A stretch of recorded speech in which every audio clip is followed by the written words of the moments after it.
It's interesting purchasing a pasture, cattle property, and then to put that back into a swamp. It's worthwhile creating that habitat.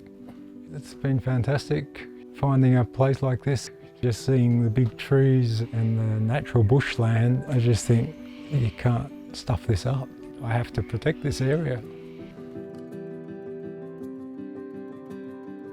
Initially, the property was slashed.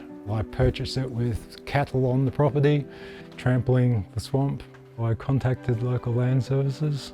They turned up and we had a quick look around, and straight away it's like, well, start rehydrating the swamp. The sooner you remove those weeds, the sooner the natural bushland can restore itself. What Malcolm's been able to do has been nothing short of awesome. This is a typical temperate highland peat swamp, which is an endangered ecological community.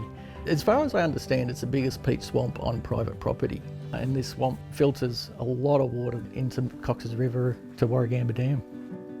When we first came in, there was blackberry everywhere. It's been fantastic having specialists train you on how to do the weed control. On a daily basis, I can continue along. I only remove the weeds that I know are weeds. So I've focused on the main ones that are landscape transforming, taking over the entire area.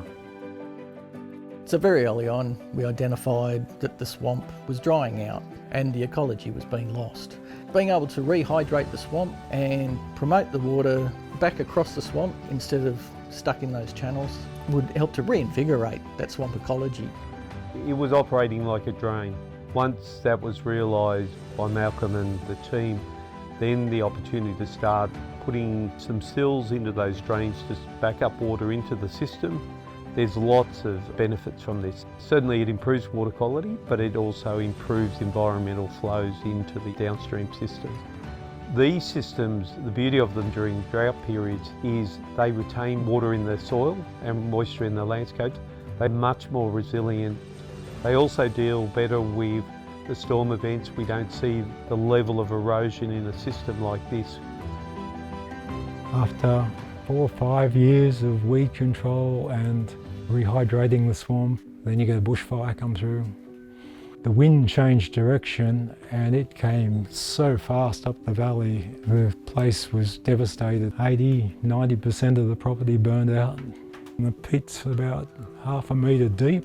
The fire just got into it and just starts burning all that out.